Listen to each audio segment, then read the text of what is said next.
crust pizza, real ingredients, unforgettable flavours, Wing House, wings, beers, sports, and Camden Valley Isuzu Ute.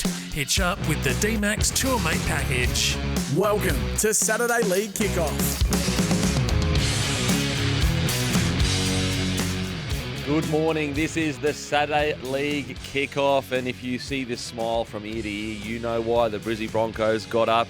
This is all brought to you thanks to Crust Pizza. Real ingredients, unforgettable flavours, classic pizzas from just $15. Welcome to all our viewers on Fox League and our listeners across the SEN network and the SEN app. Denan Kemp, also known as The Beak, the great Chad Townsend. How you going, brother? I'm good, thanks, Kempy. And you walked into the office this morning, chest up, and just immediately took your shirt off. Yeah, well, So we're back. Yeah, that's a negative. HR is not going to be happy with that one, that's for sure. But yeah, we are back. We are so back. So I just want to shout out to Rennie. Thanks last week on the show. On the show today, we'll be looking back at the Friday night games, obviously, as well as the Thursday night games. Look ahead at the rest of the weekend as the Tigers head to Gosford to face the Bunnies. But let's get into the opening tee shot, proudly presented by City Golf Club, where every great round begins. The Broncos bounce back in a grand final rematch, and dare I say replay almost, with the comeback 14-0 down at halftime. And you know, there was a period about 3 minutes before halftime or 5 minutes before halftime where the Broncos got all the way down to the Storm's end. It looked like they were going to try, and then there was an error, I think, by Tony Staggs, and the Storm being the kings of the transition. And what I mean by that is where there's an error in play and there's an opportunity to wrangle momentum back, upping the tempo and getting that momentum back. And that's exactly what they did. They go down. Harry Grant kicks into a corner. The Storm have an incredible kick chase. They take 2 points because of a penalty. And then Joe Chan scores the next set, and they go up 14-0 at halftime. And you're sitting there going, okay, I think the Storm are probably going to run away with this one. But no, the mighty Brisbane Broncos get the job done. They did, Kempy, and look, for me, it was a massive game last night. Obviously, the grand final replay, I was super interested to see how the Broncos obviously faced some adversity in the opening two rounds, starting the season 0-2, and not a great record against the Melbourne Storm. They went down there and made a couple of changes. Obviously, Michael Maguire, dropped Australian and Queensland representative centre Gamut Shibasaki to the bench. He didn't even see game time last night. So for the Broncos, they were much improved, but the momentum and changes of the game, like obviously you just mentioned the Storm got out to that 14-0 lead, and we're thinking to ourselves, I'm thinking to myself, geez, this could be a long night for the Broncos. 0-2, now down 14-0, but it's almost like a trade of what they did at the back end of last season, where they just took over in that second half. They changed a bit of momentum, and I want to ask you just on regards to some of Reece Walsh, and obviously no Adam Reynolds last night. He took much more of a responsibility, especially with the kicking. I thought he really stood up in his absence. Mate, I am so torn on this because I love Reno. It's a debate, isn't it? Yeah, and I think he has truly been crucial. Like, if there is one man where you could pinpoint, arrived at the club and it turned around, you could say obviously Kevy by getting the roster together, but player, Reynolds arrives at the club and the club turns around. Because before Reynolds arrived, we had guys like Carrigan, Haas, Ricky. We had some really, really good players. It was Reynolds that turned the club around. And so I've got an affection for Reynolds. I think what he's done for the club should never be devalued or not appreciated by people. However, it's a hard truth to deny that for some bizarre reason recently, when Reno is off the field, Reece Walsh just seems more comfortable in doing what he needs to do. Well, he takes more of responsibility, right? Especially with the kicking game. I mean, the 40-20 kick last night was sensational, and he did that all last year when Reynolds was out of the team. And we know the elite kicking game that Adam Reynolds has, right? But when he's out of the team, Reece Walsh takes more responsibility. And I noticed last night, actually, in the box, watching the game, when Reece Walsh kicked that 40-20, Michael Maguire patted Trent Barrett on the back, and I was like, geez, maybe there's something Baz has been pushing. It's a set of something like a Walshy 40-20 set. Yeah, Walshy 40-20. We want you to take more shots at 40-20 with your elite kicking game. So that's definitely one dimension. I want to ask you, mate, you this quickly, because this is something that's been, obviously being a winger, I don't know the in-depth intricacies of a seven, but is it, because often rugby league is all about partnerships clicking. It's not actually about who's better or worse. Can anyone deny that Reynolds is a bloody good seven? No, we can't deny. It's more just about certain players suit certain. Like, for example, when Reynolds, was playing at the Rabbitohs, their attack is very much it's almost I won't say it's a walk into the line, but it's It's a much slower pace, strip them of numbers, square the defence up. Alex Johnson basically falls over the line. Yeah. And I just wonder, are their tempos out of sync? Like Reece Walsh is a very high pace, high tempo player, whereas Reynolds is a very, as I said, slow to the line, but very square to the line. And I just wonder, is that what unlocks Walshy in the fact that he doesn't have to kind of gauge his run a little more when Reynolds is there? I don't know. It's a tempo kind of thing. Well, for me, what I think it tends to come down to with Walsh, you just mentioned his speed, right? When he's coming at the defensive line, it's a scary prospect, right? A lot of the time, you mentioned Adam Reynolds. What's Adam Reynolds really good at, right? Kicking game, ball playing, going deep into the line, holding up defenders and creating space for Reece Walsh out the back. But when Reece Walsh tends to take the ball and play more of a first receiver role, get more touches of the ball, pass more, that's when I feel his best comes out. And it's an interesting debate, right? This is what we're talking about. Is it better for him to play with Reynolds, or is it better for him to play with more responsibility and have the ball in his hands more? So he was obviously a massive contributor last night, Reece Walsh. You just mentioned Carrigan last night, Kempy. Carrigan, 169 metres, 80 minutes, 43 tackles. He was absolutely phenomenal for them last night.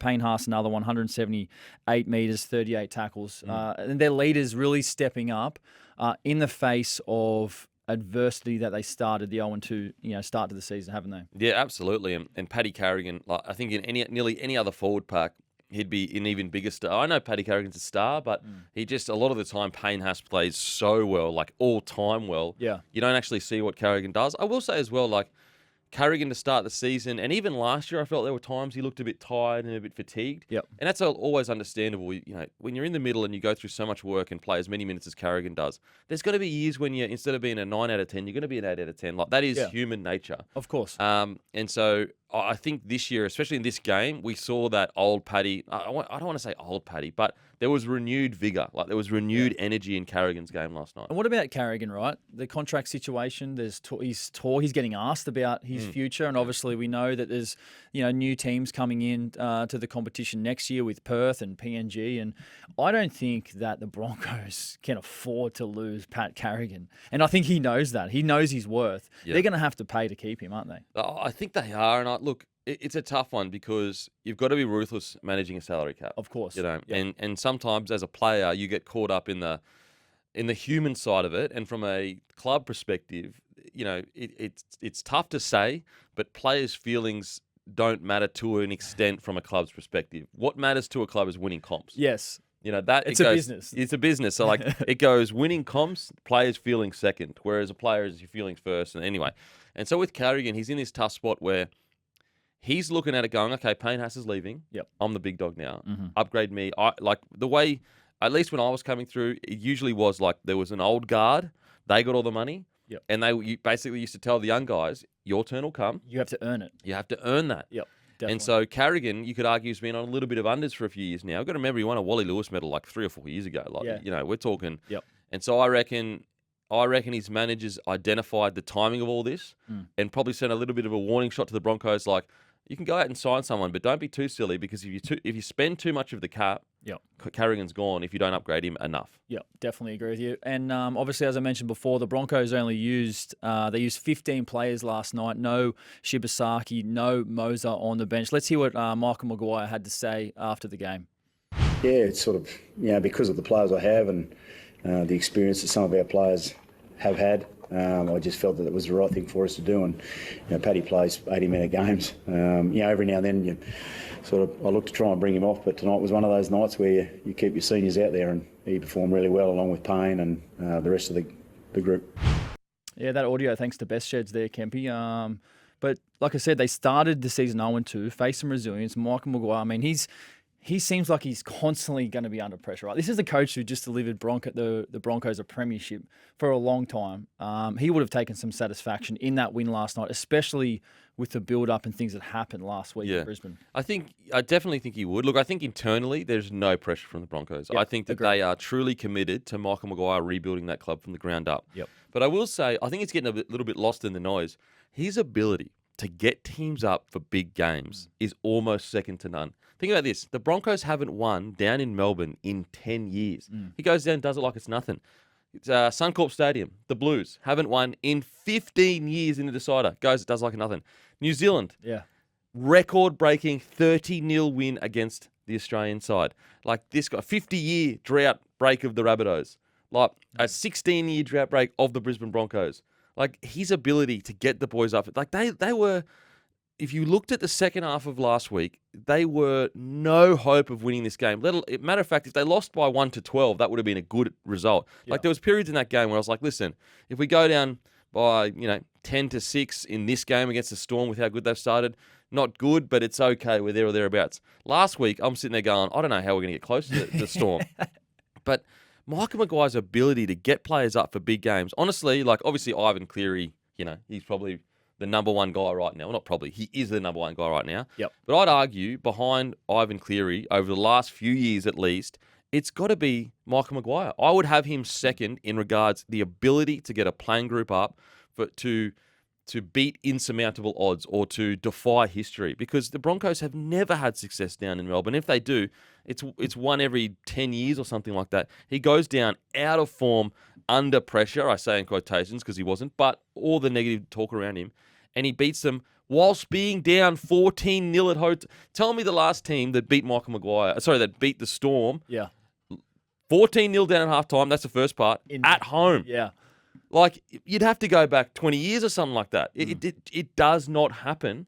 And Michael Maguire's done it, and we don't even talk about it. Like, we're talking about whether his job's safe. Yeah. It's just, I know. It's insane. It's an incredible feat from Michael Maguire. And if you had any question about how the players feel about the current administration, come on, like, there's your answer. Definitely. Your answers are always shown through your actions. Like, how often do we see players go, oh, no, I love under this coach, and then he comes out and he plays like a bastard. Yeah. It's like, okay, you love him a lot.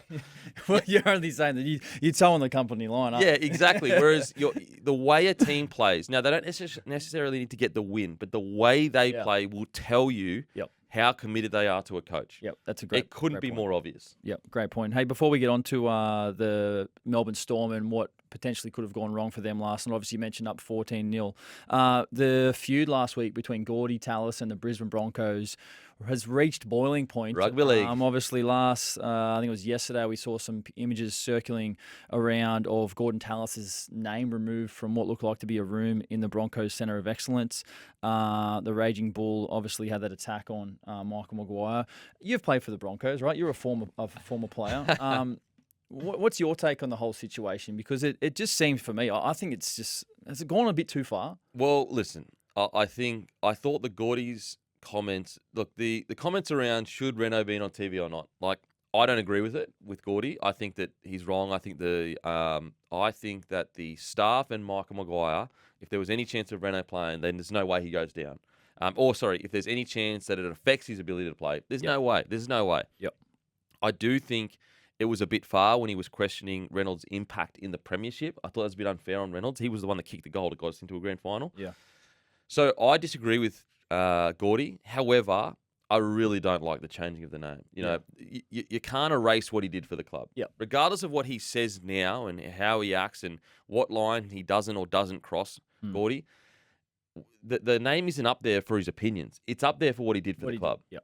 Definitely. And I think it was a poor move. I didn't like that from the Broncos that they would change it. And you know what I don't like? Ali Brigginshaw, like, do you think she wants that? It's not it wouldn't make her feel comfortable. I don't think so. Like, surely there's plenty of other places. Like, yes, she is absolutely a legend of the NRLW Brisbane Broncos. Like, there's no denying that. I love Ali. But it's just now her name's associated with this whole situation. Definitely. And it's just, I don't think they thought it through. Yep. I just think that his name isn't there because of the opinions he has. His name's there because of what he did for the club. And I don't think it was necessary. It's almost a Streisand effect where they've done something to draw more attention to the situation. Now we have another whole week of headlines. Now Gordie responds to that on 360. And now another room goes down. Now there's going to be another room without a name on it. Can I get a Bronx? Can they get me beak room or something? The Denan Kemp. Can I get a room? Denan Kemp Recovery Centre. Surely. The amount of times I've backed you. We've been on the pump for 5-6 years. I've backed you in all the way. I can't get a room. All right. Well, let's hear. This is obviously on the back of Gordie's blow up with Peter Badel last week on NRL 360. Let's hear what or how it went down. Okay, so as a captain, you pick and choose when you play. Is that what you're just telling me now? You can pick and choose when you run out for the Broncos. Is that what you just told me? You picked and choose when you played. And I played every week, every time I could. You sat out a whole season. Yeah, that was from St George.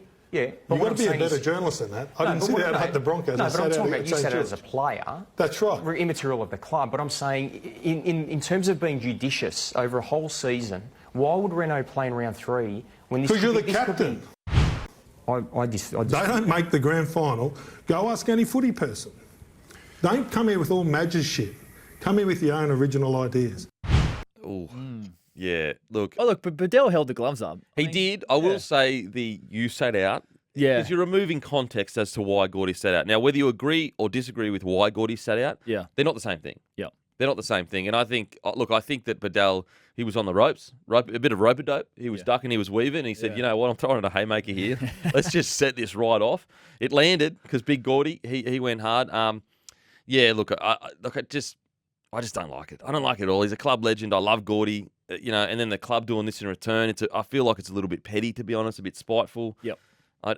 It's unnecessary. We should be focused on the big win that we just had. Yeah, definitely. All right, let's move on to the Melbourne Storm. And obviously, Craig Bellamy, he was disappointed with their loss and their second half performance last night after starting the game 14-0. Let's hear what he had to say post-game.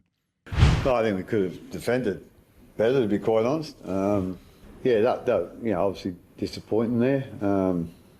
But, it seems to be a little bit of a, I don't know, story with us. We've always seen them, go really well the first half and not so well the second half. I suppose that was a little bit different last week, but there tonight it was. For me. It was just like two different games. The first half, second half with our defence. I thought we defended really well in the first half. There you go. Bellyache, full of energy.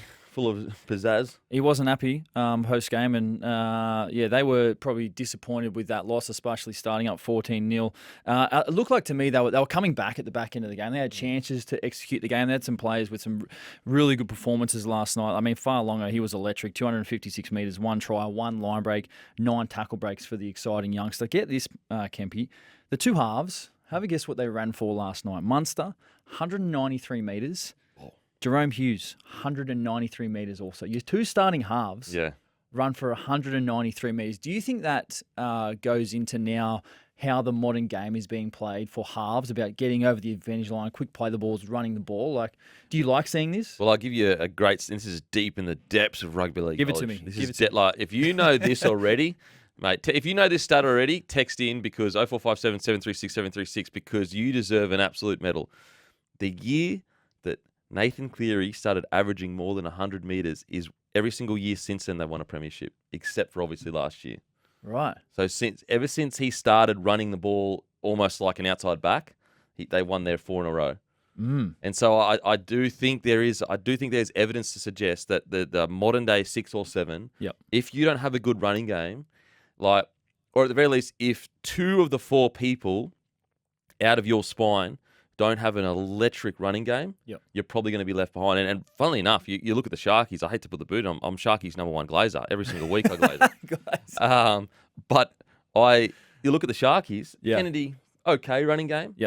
Hines, he's probably a little bit older now. Running game's not as strong as it was. Trindle has moments. Brayley, guess where the Sharkies started having their good run? When Brayley's running game came out.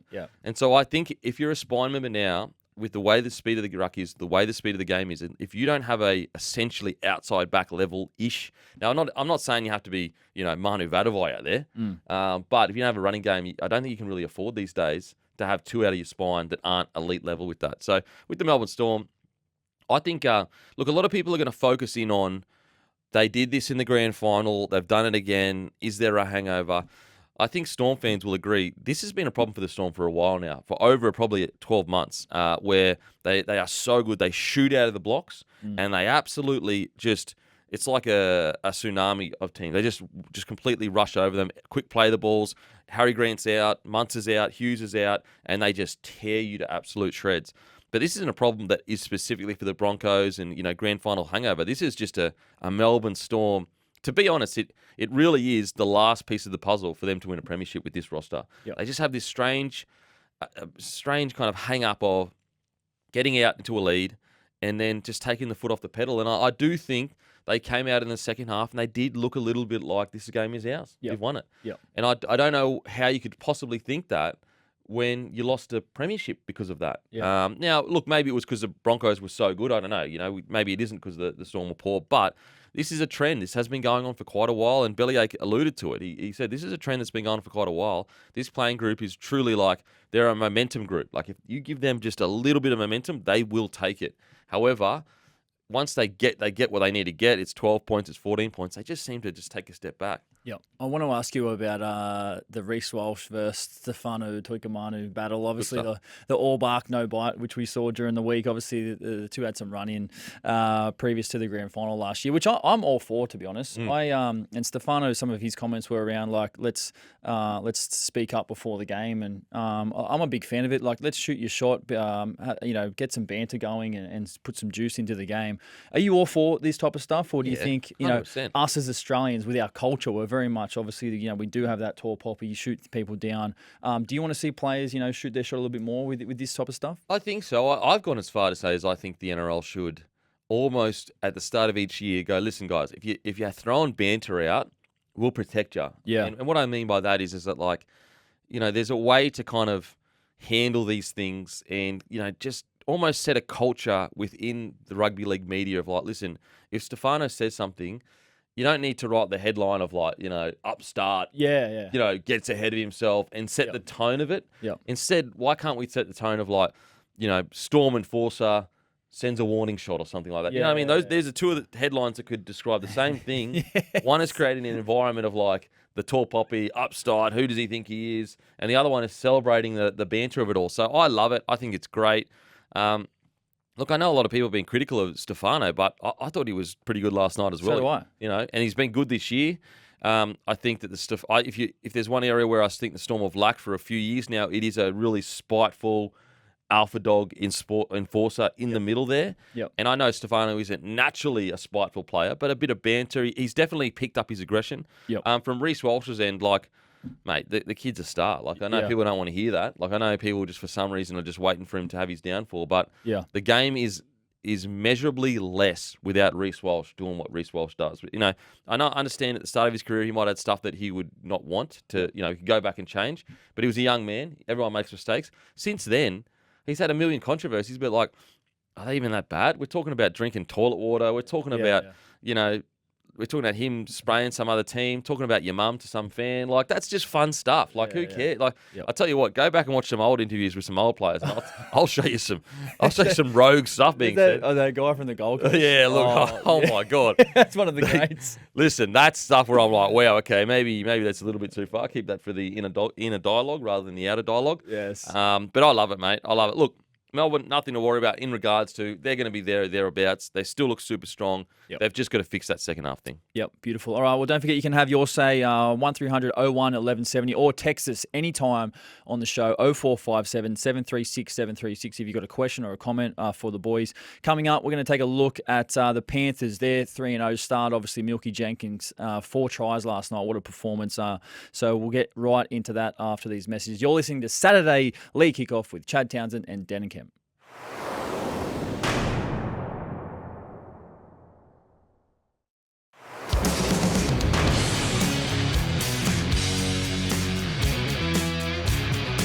Yes, welcome back to Saturday League Kickoff with Chad Townsend and Denan Kemp. We're here thanks to our good friends at Crust Pizza.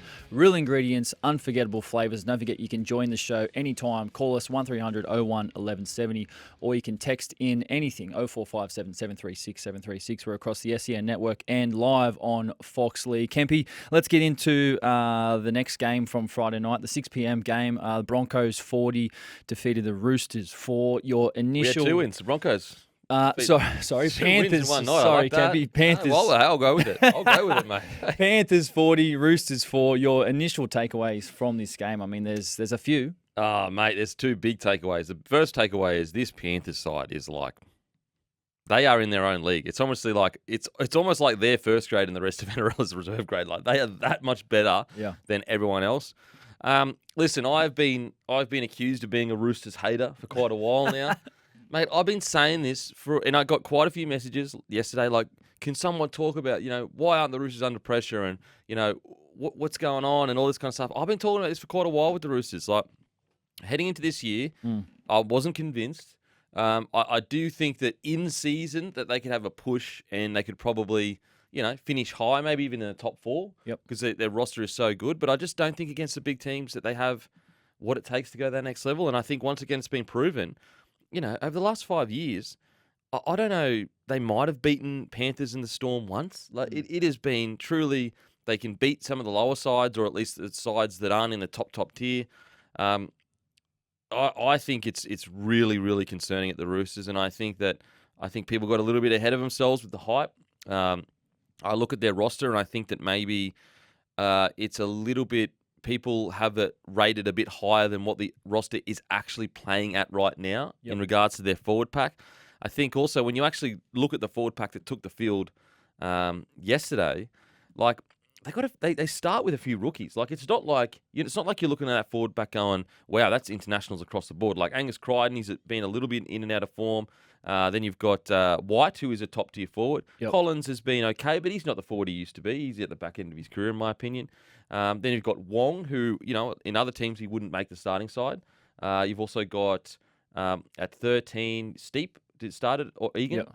Butcher started. You've got Blake Steep, Nat Butcher, Celeste Fiketti as well. Yeah, these guys are either really young or haven't really taken that next step yet in their careers. Yep. I think that the halves pairing, I never understood the DCE arriving at the club. It just didn't make sense. It was almost like, we'll get him because we can. I know there was comparisons to, I know they weren't saying he's Cooper Cronk, but there were comparisons to, we brought Cooper Cronk to win the big moments, and that's why he was there. And DC is a similar vein where he's got so much experience. But if you look at DCE's club resume since his first year, they haven't, as Manly as a club, like individually, he's been outstanding. But as a leader and Manly as a club, they haven't done anything since then. Yeah. Like literally nothing. So I think the Roosters are under pressure. I really do. Like, yeah, they had that win last week, but it was a scrappy win. First week, they looked really poor. 40-4. Yeah. Like, it's unacceptable as a Roosters fan. If I was a Roosters fan, I would be really, really frustrated. I'm not saying that the Roosters should have beaten the Panthers because they're in their own level, but 40, they never looked like, outside of the first 5 minutes, they never looked in that game. Well, that's the thing, right, that I think Trent Robinson will be most disappointed with. It's the fact that they've conceded 40 points twice in the opening 3 rounds. 42, I think it was to 16 against the Warriors, 40-4 on the weekend. And the tale of the Roosters, which hasn't been a strong point for them for a number of years, has been their completion rate. They were 67% on the weekend. They made 16 errors. So they're ill-disciplined with the ball, which then gives time and with the opposition ball their possession, which gives them more chances to attack. So that's not going to help them. Their penalty count, again, 7-3. They've been ill-disciplined to start the season. Just on that, like the discipline, like the penalties, the errors, like this has been an issue for years now. Yeah, and I think definitely. And I just think that, look, Robbo, obviously he's won 3 premierships. He's a good coach. But I just wonder if his method and style of coaching is a little bit dated. I really do. I think he needs to tweak it. I think at this stage, unless you've got a side like, the Brisbane Broncos that have all-timers, in positions that suit that style of like, a Reece Walsh, that he can make 3 errors, but he can also get you 5 tries. Teddy's a little bit different. Like he's an extremely good player, but he's not a ball player. He's not a guy that's going to get you. He's going to have 5 try shoots. I know he would have had it at some stage in his career, but he's similar. He's not the same as Walsh. I think Trent Robinson needs to probably look at his style of play and bring it back a little bit, because in today's day and age, fitness and ball in play is what the dynasty has been built on. And Roosters are almost I wouldn't say they're the opposite of that, but they make so many errors. The ball isn't in play. Yeah, and they rely on hyper aggression and allowing players to be a bit more willy-nilly with offloads and everything and playing flary footy. I just don't know whether, like even the Broncos, for example, it took an old school coach in Madge to bring them back a little bit to get the premiership. Yep. So I do think if they struggle this year, Trent Robinson is absolutely under pressure. Well, they've got high standards and expectations, don't they? Says it on the jersey. As the Sydney Roosters. That's the thing with the Roosters. When you wear the Roosters jersey, you are expected to go out there and do your job. They started the game relatively strong. Obviously, Bobby Toyer with that opening try. And you know that the Roosters always start strong. Obviously, the Panthers then clicked into gear. Let's switch it up to the Panthers because they were super impressive last night. And Jenkins, Milky Jenkins. The White Buffalo. The White Buffalo. He's a great White Buffalo to the Newcastle Knights, the one that got away. The one that got away. The one that got away. He's going to be our community legend for today, thanks to Strutties. Gear up for the season with Strutties. Shop with Strutties because they're your buddies. Strutties.com.au. 4 tries to Milky Jenkins. His story is absolutely incredible. He was signed with the Knights and then had a season to run, from what I understand, at the Newcastle Knights. Wanted to move back to Penrith. No space in the NRL team. Signs with the Ron Massey team out there, and then just works his way back into the Panthers system, back into the NRL. Now he's keeping the likes of Isaac Tungle out of the team. And 4 tries. I think it's 8 tries in his last 4 games. What a phenomenal story he's had, and a great start of the season, Kempy. Oh, mate, it's an incredible story, and it's a really good story for young fellas. If you're listening, you've got a young fella or a young a daughter, that not getting selected in teams is just some person's opinion. Yeah. You know, he couldn't make a spoon night side, essentially. Like, he couldn't make that side. Now, all of a sudden, he's the best outside back in the comp. Yeah, I know. Like, you know, he's probably going to quadruple his contract. Yeah, like, it is just an example. And granted, I'm sure the White Buffalo, aka Milky Jenkins, I'm sure, like, I feel like he'd be aware that he probably didn't commit himself at the Knights as much as he could have. However, I'm a big believer in players taking accountability for how they've presented themselves at training and how they've trained, everything like that. However, I feel like administrations and clubs far too often get away with, it's their job to bring the best out, to create an environment that makes the player want to put the best foot forward. That's literally what they get paid for. Yep. And at the Knights, it clearly wasn't happening. He comes to the Penrith Panthers, and look, that system, Ivan Cleary, I swear to God, I could get a recording of me glazing the Penrith Panthers and just press play each week.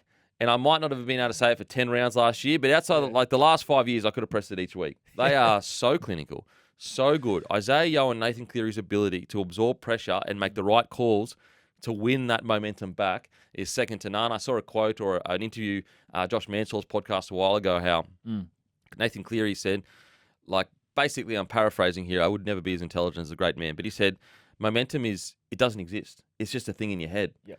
And it's a really powerful way to be looking at momentum as a 7, because how often as a 7, I'm sure you're sitting there going, oh, we don't have the momentum. But it's like, well, what is momentum? It's an intangible kind of, it's fugazi. It's fugazi. As a great McConaughey would say. So, look, the Panthers, incredible. To'o's try, one of the great tries you'll ever see. Yeah, and that's the one thing I was just going to get to. But just quickly, the Panthers, we spoke about the Roosters, their ill-discipline last night. The Panthers were the opposite, right? The Panthers, 88% completion compared to the Roosters, 67%.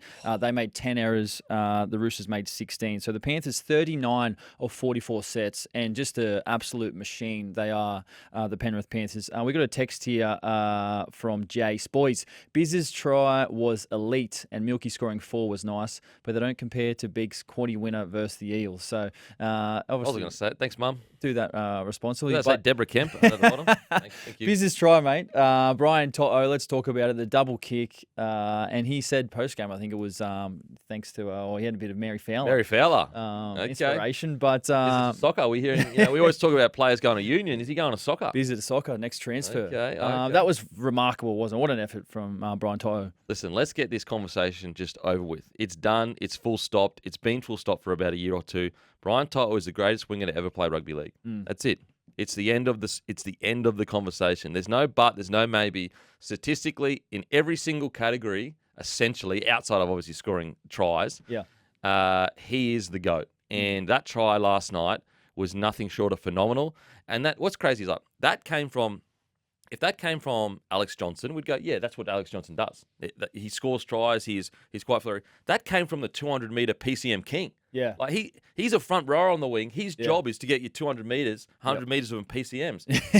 He's doing that as well. PCMs, love that. He's doing the PCMs and he's doing double grubbers. I've never seen a bloke with 100 PCMs plus 2 grubbers in one game in my life.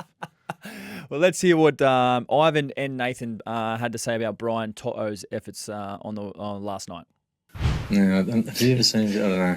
One thing I'm not asking for a few tips and grubbers. That would dead set perfect. Yeah.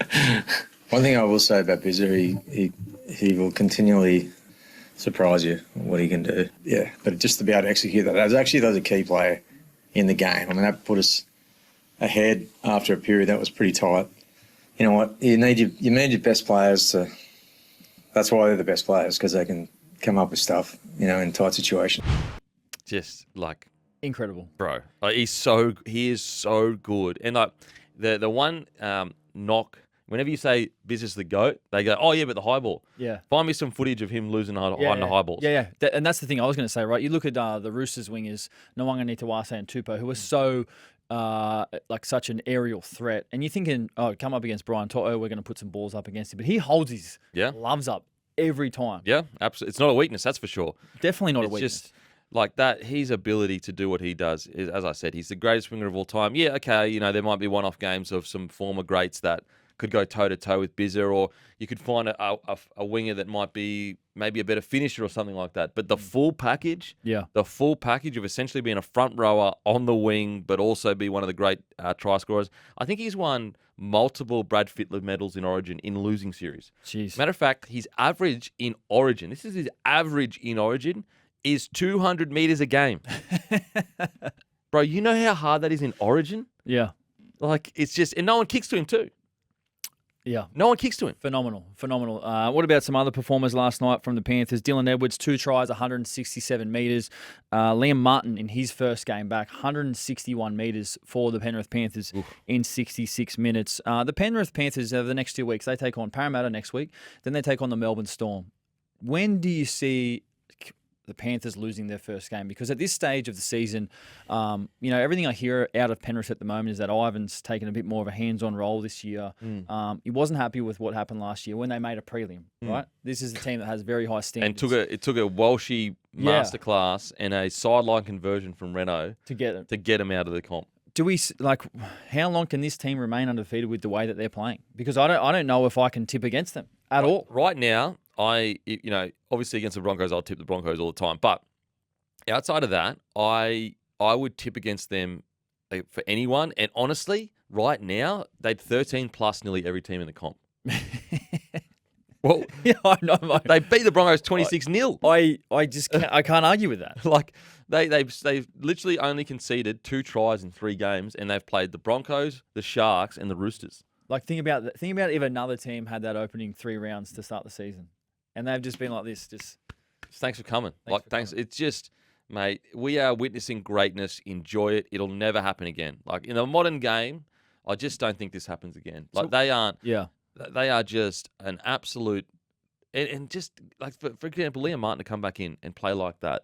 The fitness that they have, these guys, how fit and strong they are. Isaiah Yeo, can we talk about Isaiah Yeo for a sec here? Yeah. He is, look. Is he underrated? I think he is. He is. Because I was about to say, is he the greatest 13 all time? I think, that's still definitely a debate. Yep. But he's absolutely one of. Now, the only knock on Isaiah Yeo you could argue is when he gets to rep, I actually think he's more of a front rower just because of the speed of the game. Yeah, definitely. Yep. So if you want to have the argument of when he's gotten to rep level, he's been, okay at times, hasn't been great. But in regards to Club 13, mate, he's up there with the best. He's up there with the best. He is non-stop. He's ball in 2 hands. He's either he looks like a number 6 at times. He looks like a front rower at times. His ability, if Nathan Cleary is the most important player in the competition, in the Panthers, Isaiah Yeo is 1B. He's not even 2. That's how important he is to what they do there. He is so, every time he gets the ball, it's like a number 7's running the ball, but he's a front rower because he's always threatening a pass or run, and he always picks the right way to go. His defense is immaculate. If you go and look at his defense, I think he might have missed 6 tackles the whole year last year. Yeah. It is just insane. So he's making 40 tackles a game. He's also being a ball player, and he's also giving you 150 metres a game every single game. He's just phenomenal. Absolutely phenomenal. The Panthers, they just do it week in, week out. They are absolutely so consistent. They hold the ball, they strangle teams, possession, completion rate. We've got a text here from 690. If you text in, make sure you chuck your names on the text. Brian To'o has the ability to completely change a game alone for a winger. That's why he's the GOAT. We definitely We've got another text here. Just so this is really important news. Breaking news, guys. Got a text here. You don't win the grand final in round 3. Breaking news. Breaking news. That's from 492. Again, chuck your names on the wow, text. that's an please. insight. That's nearly as good as my Cleary 100-metre insight, if I'm being honest. Plenty more to come on Saturday League Kickoff. Don't forget, you can have your say. Call the show 1300 01 1170 anytime or text us 0457 736 736. This is Saturday League Kickoff live on SEN and Fox League.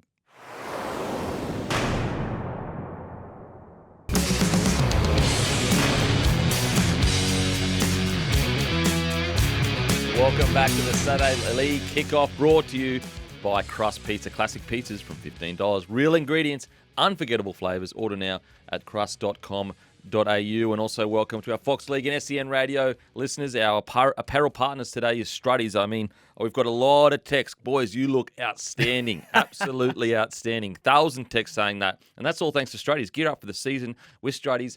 Shop with Struddies because they're your buddies. Struddies.com.au. Let's get some text. What do we got here? Yeah, look, we've got plenty of texts. Loving the show, boys. Cheers, Luke. Another one. Morning, boys. Loving the show. Is there a market on the Panthers going undefeated throughout the whole year? They look incredible. Yeah, look, in rugby league, it's week to week kind of stuff. You just never know what's going to happen. 1 week's a long week in rugby league. A long week. That's the old saying. If I'll put it this way. If there's ever been a team I've watched the first 3 rounds that's going to go undefeated, I know, definitely. Well, their next 3 games, as we mentioned before, I think they were Para, Storm, and Bulldogs. And the Doggies. Another one from Para Steve. Penrith are going to come crashing back down to earth very hard next week. Well, that's from Para Steve. Yeah, okay. Battle of the West okay. Next week. But keep the text coming, 0457 736 736. Yeah, they're flying through this morning. Okay, New South Wales Rugby League and QRL update thanks to Sumo Energy, local energy with real Aussie support. New South Wales Cup highlight game is the Raiders versus the Dogs, Bronson Xerri. And we'll be talking about the Bronson Xerri situation later, guys, so stay tuned for that. He's in the centres for the Dogs against Jed Stewart, Chevy Stewart, Finau, Kobe Black, Owen Paddy of the Raiders. I think Kobe Black will be a very, very good watch. Queensland Cup highlights, Tweed Seagulls versus the Bears, 6 p.m. tonight. Zane Harrison, he's halfback, captain by Shaq Mitchell, against the likes of Moser, Kane, Bradley, and Delise Hoyter. Alrighty, that is the QRL and New South Wales Rugby League update, guys. Blake Moser, keep an eye on him. Very interesting watch. Cam Smith at the club now. So he's going to get the best tutelage you can get in rugby league. Cannot wait to say that. I'll tell you what, Cam Smith, he's in the coaching staff, or at least he's helping, not in the coaching staff, he's helping the Broncos. They go down and beat the old foe. Maybe, was he slipping a bit of information, you reckon? You reckon with a few sneaky little notes? Was he at the game last night, is what I want to know. What polo does he wear? What polo does he wear? Is he the first bloke ever that can wear like one of those half polos, like half Storm, half Broncos? Does he have a grandstand as well at Amy Park? Surely, if he doesn't. Because as we know, there's a Billy Slater stand. Yeah, there's got to be a Smithy stand. Cooper Cronk. Could they call it just Smithy stand too? That'd be sick. Just Smithy stand. The Smithy stand. The Smith stand. Surely. Okay, guys, have your say. Call 1300 01 1170. Text in 0457 736 736. Coming up, we'll look at ahead to the rest of the weekend's games. This is the Saturday League kickoff with Chad and Denan.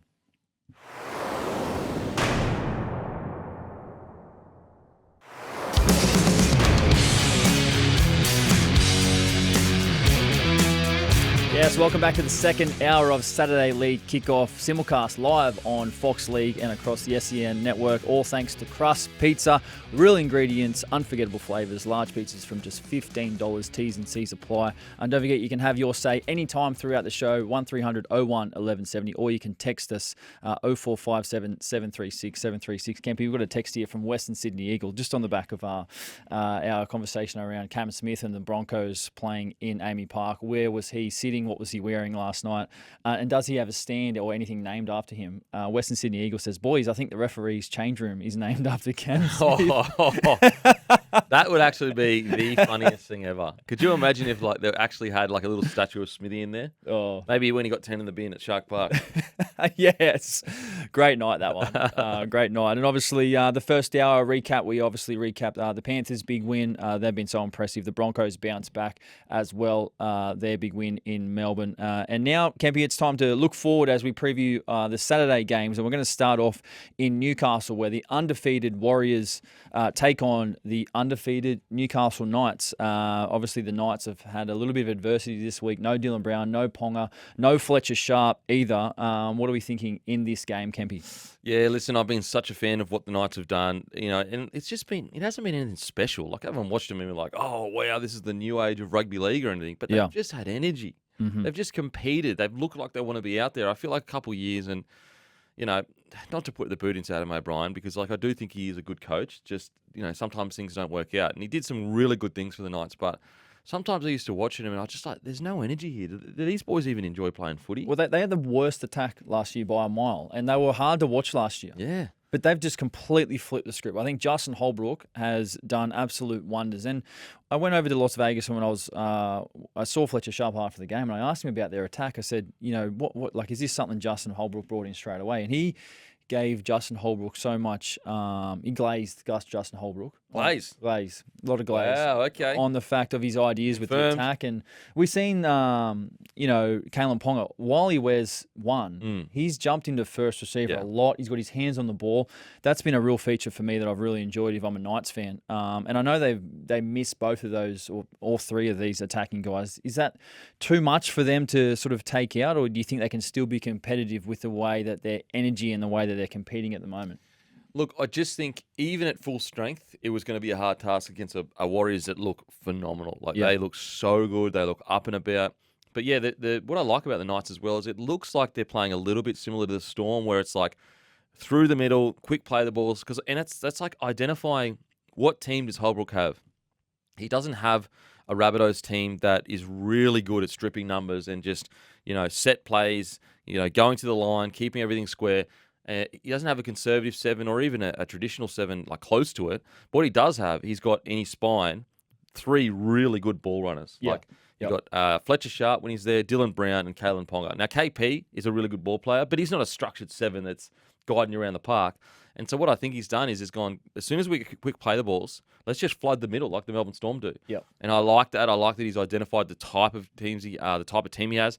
And I agree with you, mate. I think basically they've set it up so in good ball, KP's essentially a 7. Now, you might see him at fullback sometimes. Yeah. But he really is the one going, get here, and then give me the ball when I need it kind of thing. Yeah, I absolutely love that. I never thought I'd say that, to be honest. The Knights, obviously, on the back of last season, their attack has just come from strength to strength. Now, it's a great opportunity for Sandon Smith now to step up. Obviously, none of these superstars. He's going to take much more of a role with the kicking game.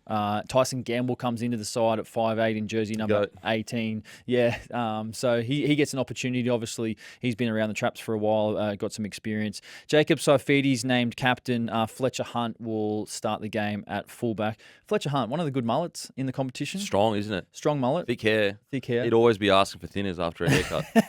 That's the thickest hair I've ever seen. I like Fletcher Hunt. I think he's a good young kid, competitor. If I'm the Knights today against the Warriors, I am putting high balls up in the middle of the field for Fletcher Hunt to go on and compete. Let's move into the Warriors. They've been super impressive so far to start this season. They'll be missing Kurt Capewell, who's still nursing that calf injury. Tane Tuapiki is the new fullback. Luke Hansen comes into the side, gets his first start, partnering Tanner Boyd. I want to give Tanner Boyd some glaze at the moment. Oh, mate, glaze him. Go ahead. I won't stop you. What a phenomenal start to the season Tanner Boyd has had. 4 try assists, 32 points so far, goal kicking. There was always been a lot of conversation around Tanner Boyd, and I guess, does he have the skills or the consistency to be a starting halfback in the NRL? And obviously went to the Warriors for more opportunity after leaving the Titans. Luke Metcalf now still out for another couple of rounds with that ACL injury. I think Tanner Boyd is playing some of his best career games at the moment. I think he's one of the most informed players in the competition. I really do. Okay. I really do. That's a lot of glaze. That's a lot of glaze. I mean, he deserves it. Okay. He deserves it. And this is the Warriors team under Andrew Webster. Yep. They just seem to look in control, don't they? Yeah, I think he's another really good example of who is at a club that has a 7 curse. And let's be clear, Gold Coast Titans have a 7 curse like that. Don't do that to Jaden Kemp. No. Oh, no, like, not injury curse. Yeah, no, I know what you mean. The player curse, it's not the player that have been involved in this curse. It's yeah. the halls and the dark corners of the Gold Coast Titans administration block that don't know how to handle a 7 properly. Yeah. Tanner Boyd, Australian 7, comes out of school. They try him at 7, then they try to make him a 9. Another really good example of going to a good system that says you're a 7, mate, and you're going to play a lot of reserve grade to make you a good 7, and then we see the development. Like, far too often, clubs are not accountable for how good their systems are. Like, we always just go, oh, that player's not good. Oh, that's his fault. He's not a good player. Yep. And it's like, what is the environment that he's walking into? Who is teaching him how to be better? Who is upskilling him? It's their job. They are paid to create the best environment to make this person the best version of themselves. Now, sometimes it is the player's fault. I'm not saying it never is. And I think it's another good example of Tanner Boyd going to a really good system that's bringing the best at him. And Jackson Ford's another one. Let go by the Dragons. He's leading the Dally M's. Yes, he is at the moment. He's leading the Dally M's. I'll take a screenshot of that. I'll be showing that to my kids.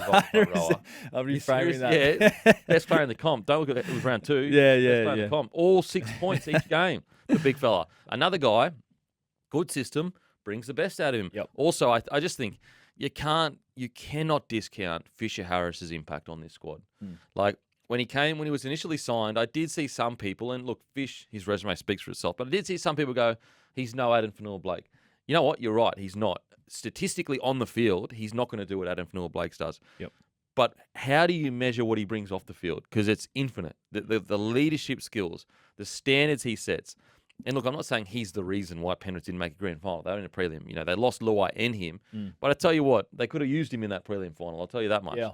And so it's no surprise that Jackson Ford has gone from an okay fringe edge back rower to on top of the Dally M 2 years into Fisher Harris's reign at the Warriors. Yep, definitely all good points, Kempy. Well, the Knights have won only one of their last 5 games against the Warriors. The Warriors have scored the most points in their history after the opening 2 rounds, and the Knights have lost their last 6 games at home at McDonald Jones Stadium, yet they still pack out and sell out that stadium. So a real credit to Newcastle Knights fans, some of the best fans in the competition. And obviously they take on the Warriors without some of their big superstars into this afternoon's game. Let's move into the next game Saturday, Kempy. Sharks versus Dolphins at Ocean Protect Stadium. Battle of the Fins. I was going to say, whoever wins gets to claim the fin stuff. You know what?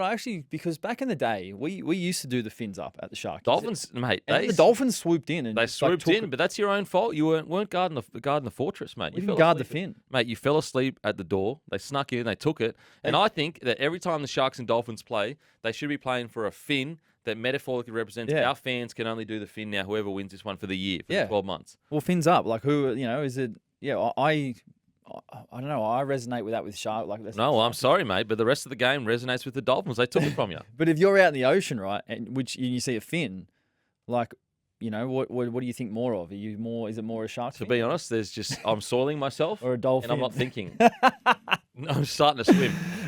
Both same 17, name for these sides. Sharks 5/8. Braden Trindle plays his 100th NRL game. He's been in elite form to start the season. Tricky Trindle. Where do we see this one going, Kempy, this afternoon? Man, I honestly have no idea. I honestly don't have any idea because the Dolphins have been so underwhelming for what their roster suggests. They're almost like a similar vein of the Roosters where they just do not respect the ball. Like, when they get on a flow, they're unstoppable. But there's so many errors, so many mistakes. And I'm going to go the Dolphins with this one just because they did this last year where they had a couple of games where they were really poor. Yeah. And they just went boom, and they took out a few top-tier teams. So I'm just thinking that, like, surely Christian Wolf is, like, super disappointed with the start to the season and they have this big game. Sharkies, I feel a bit sorry for them. As I said, if you listen to any of my podcasts, any SEN radio, I'm always so positive about the Sharks. I think they punch above their weight. I just think they're in this tough spot where they are a top 4-5 team. But last week, I feel like it's going to deflate them quite a bit, going, you know what, we're still so far away from the Penrith Panthers, which are the benchmark right now. I think the Dolphins are going to have a big game here. And the Dolphins, there's no doubt they've started the season poorly, especially with their defence. And obviously last year had the best attack in the competition. We know what attacking threats they have in their team, but if they can't hold their gloves up defensively, they're just going to be no chance to contend with some of the teams who are, consistent like the Sharkies are. The Sharks have won 8 in a row at Ocean Protect Stadium. The Dolphins have only won 3 of 11 games played in Sydney. Wow. Is that an issue for them, Kempy? For me now, I just tipped them. What about some of the improvements for the Sharkies? Obviously, you just mentioned they do get criticised about not being able to beat the top teams, and obviously you look across their roster. To be fair to them, Penrith Panthers, they can beat Broncos and Storm. Yeah. This is the narrative, right? Around that Sharks can't go the next step. They've made the last 2 prelims in a row. There's obviously talk around the roster at the moment. They've got some, consistent NRL players who are still off contract. McInnes, Wele, Sione Katoa, Jesse Ramian, who are all great NRL first graders, and obviously having to sign and change their cap and bring in guys now who are well-earned contracts, right? Jesse Colquhoun, well-earned contract, etc. What do they need to improve, do you think, to say, hey, we are a top 4 team, an elite team? Well, they need one of their players in their spine to go to another level. Yep. And it's, we saw last year, Brayley took them to another level. I will say, like, if they could land, and this is, we're speaking way too far ahead, but I just think if they could land on the other side to Penrith and like Broncos knock Penrith out or something, then there's a path to victory there. But they definitely need Hines to do what he does. We know what Hines can do. Yep. They need either Trindle or Kennedy to go another level because I just don't think they've got the game breakers to go with the superstars when they get to a grand final. And so that's the key, really. Kennedy is currently playing for a contract. Trindle, like really good first game, quiet second game. Understandable though, they've got the life choked out of them last week. But it's a tough one because they've done so well at building this roster for 5 years, and I just think Fitzy has done, so well with what he's got. But it really is this year make or break in regards to not Fitzy. Like I think he's locked away for as long. We'll put it this way: if he goes to the open market, he's gone. Someone's taking him immediately. Yeah, he's done a great job. Great job for him. But I think for the roster, if they struggle this year, I think you'll see a big move, and they'll probably make some not only players that are off contract, but I think they might even start tapping some other players on, and not a full rebuild, but almost like similar to what the Storm do, where it's just a bit of a little bit of a step back for 2 steps forward. Yep. No, it'll be interesting to see how it all plays out. That's going to play out this afternoon. Ocean Protect Stadium, battle of the Finns, Sharks versus Dolphins. Dolphins fullback Hamiso Tabuai-Fidow scored 6 tries in his last 4 games. He started the season red hot, the hammer. Kempy, let's move into the last game for the evening on Saturday. The Bunnies versus the West Tigers in Gosford, 7:30. Jamie Humphries returns from suspension. Tallis Duncan replaces Ewan Aiken, and Jarrell Skelton moves to the centres to cover Terrell May. Obviously, Alex Johnson broke the record last week. What an amazing occasion that was. And it's probably good that it happened last week at Allianz, not at Gosford, respectfully, tonight. Gosford? Not a big Gosford guy. I'm not a big Central Coast guy.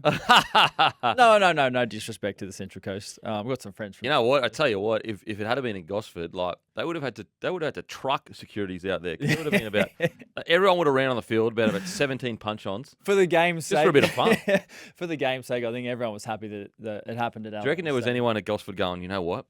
If that does happen, let's be the first. Like, let's go out and have a punch on the field. Like, let's organise the stoush on the field, so we'll go viral. Yeah, we'll go viral. But I tell you what, someone actually last week when they ran on the field, one guy got caught. Yeah, but you always got to go deeper. You got to go deeper, Chad, because initially I felt sorry for the bloke. I'm sitting there going, oh my god. First of all, work on your footwork, mate. How you getting caught and all that? You're working goosey. Yeah, seriously. How are you not beating some seckies when there's 1,000 people around you? Bit of misdirection. The seckies all wear footy boots now. Yeah, but look, respectfully to the seckies, most of them, they're getting that big left hand in the chest. See you later. Thanks for coming. Yeah. So he got caught, but you go a bit deeper, and apparently he was being a Derek, and he went up and was trying to flick one of their hats, and I thought, like, of all the things you decide to do once you get onto the field when Alex Johnson breaks a record, you decide to screw with Secchies. Like, this is what I'm going to do while I'm on the field. I'm going to go screw with a Secchi. Just go to a nightclub and get knocked out by a Secchi instead. Yeah. But in regards to the game on the weekend with the Rabbitohs West Tigers, I got to say, this is going to be entertaining. Like, this is going to be entertaining. I thought the Tigers last week, yes, the Cowboys weren't great. Yes, okay, 6 against, 10 in the bin, all that stuff. But my God, they were entertaining. They were so good to watch. It reminded me of watching old, like, 90s footy where it was just free-flowing. There was no real... Like, I'm sure they did do completion rates back there, but there wasn't as much of a focus on it, even though the Tigers did complete quite well. But there was a carefree nature in the way... They had 21 offloads. Yeah. 21 offloads. So enjoyable to watch. And just for the game of rugby league, you know, I'm not a Tigers fan, but obviously I love when they go well. But for the game of rugby league, I just want them to succeed so we can see a different style of rugby league go well. Because I think what made people so excited, yes, I understand everyone hates the Broncos, but deep down, I think what people liked about last year was we saw a team that was willing to throw the ball around, win the comp. And it's no knock on the Storm. And the Storm have changed quite a bit, for sure. They're not the old school Storm. It's no knock on the Panthers either.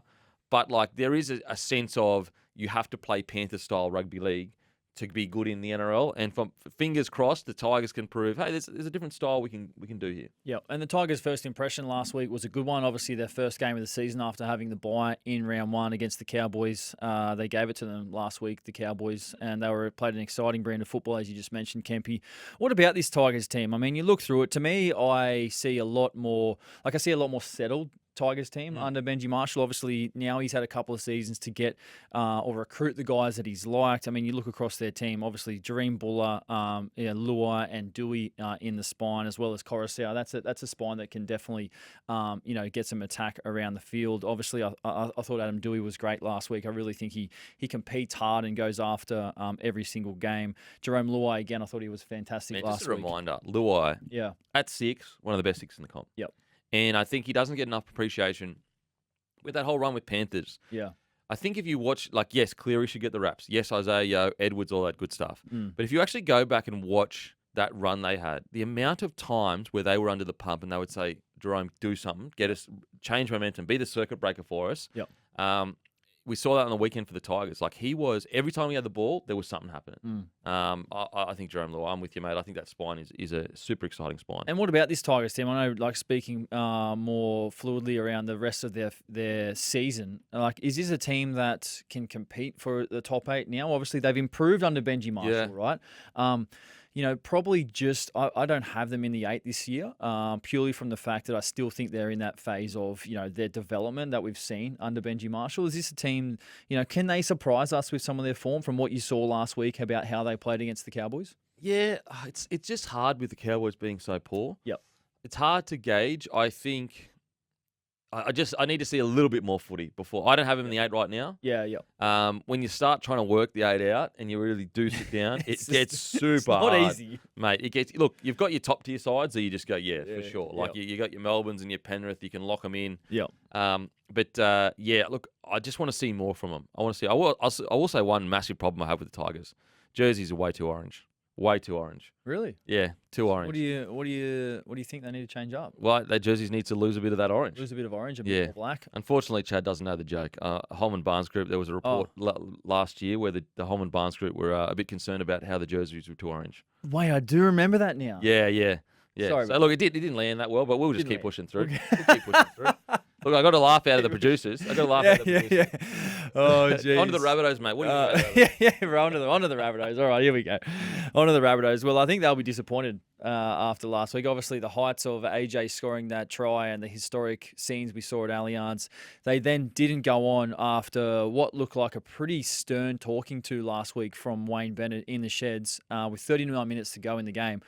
I'm thinking to myself, Wayne Bennett's come down to the bench, coming down to the shed, and I've seen him pointing and looking, and he's pointing at Alex Johnson, and to me it was like he's speaking to the team about getting the job done for AJ and making him enjoy what was a special night. They didn't go on with it. They didn't handle the back end of the game really well. The Roosters obviously won. This left edge has been, there's a lot of talk around the Rabbitohs left edge. Obviously Johnson, Latrell, Fafita, Cody Walker. And what are you seeing so far out of this left edge for the Rabbitohs? I'm seeing a very dangerous left edge that can do things that a lot of other left edges can't. But I'm also seeing, I think, sometimes you go into a season, and we've all kind of been there, where you look at your roster and you go, mate, when we turn it on, we are unstoppable. We are truly going to be unstoppable. Yep. And you can almost fall in love with it a little bit too much. Yep. And you kind of just expect things to happen. And I think on the weekend, when the game was on the line for the Rabbitohs, when Cody Walker got the ball, you could see in his head he was like, we need to score right now. Yeah. And when Latrell got the ball, he was like, we need to score right now because we're just so good. Yep. I think they've got to just and Wayne Bennett will know this, they've got to just take a few steps back and say, boys, all that good stuff, first of all, we've got to earn it each game. Every single game we've got to earn it, but let's save the highlights for round 16 to 25 or whatever. Let's just be a really good conservative side and build into the good stuff. Because at the moment, they're just a bit too in love with. We've got Fafita here. We've got a bunch of Ferraris over here. Let's go to them every single time. I think they just got to pull it back, build into the game, earn the right to do something special. Yeah, well, Jamie Humphries comes into the side. He returns to the halfback position after being suspended for the opening 2 games. Jaden Sullivan, who was pulled off during the back end of the game last week, which was a tough one for him. But interesting to see how Jamie Humphries goes. He partners Cody Walker. And, one of those things happened last week. Like, Cody did get... He can tend to get a little bit frustrated at stages throughout the game. And I thought that it probably got to him at the end of last week, the Roosters game. He needs to kind of understand his role, that he's a leader. He can't tend to, and to be fair, he's done that pretty much his whole career. Yeah. Let his frustrations get the better of him. Do you think he needs to just, cool the jets on the frustration a little bit to get the best out of himself? I think so. Like, in no world, I understand that sometimes passion can fuel competitiveness, someone. right? Yeah. This is Cody Walker. Yeah, right? I can get that. I'm with you. But in no world can you give a penalty away for pushing someone for no reason? Of course. And that's where it's just like, now that passion that makes you so great is now hurting your team. Yep. And I'm sure Cody would be aware of that. Look, for Cody, especially when you look at that spine, you've got Gray, you've got Humphries, you've got Mamazelis most likely until Cheese comes back. Yep. He has to be the leader at all times, and he has to be the calming presence in that spine. Yep. Because you can't point to Gray and say, we need you to be. That's not his role. Humphries is a younger player. He's not setting the tone. He's a younger guy coming through. Also looks like he's in every season of Bridgerton with that hair. He's got to be Cody Walker that is the calming presence that says, boys, be patient. Let's just get to this point. Don't throw that crazy pass. Don't throw that crazy offload. So I'm with you, mate. He's a leader.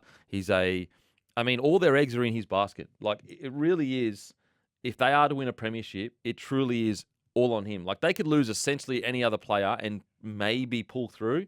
Cody Walker needs to be on this year, otherwise they're not going to fire a shot. Yep. Well, don't forget you can text the show anytime, 0457 736 736. We've got one here from Mark. On the Tigers, people are also forgetting Luai and Dewey were the 6 and 7 when we beat the Dogs and Manly in 2 of the 3 last games last year. That's from Mark. We've given them some love, haven't we? The Tigers? The Tiger spine. Yeah, we gave them. I thought we glazed the hell out of them. Yeah, we glazed them a lot. Don't forget, you can have your say anytime, 1300 01 1170, or text us.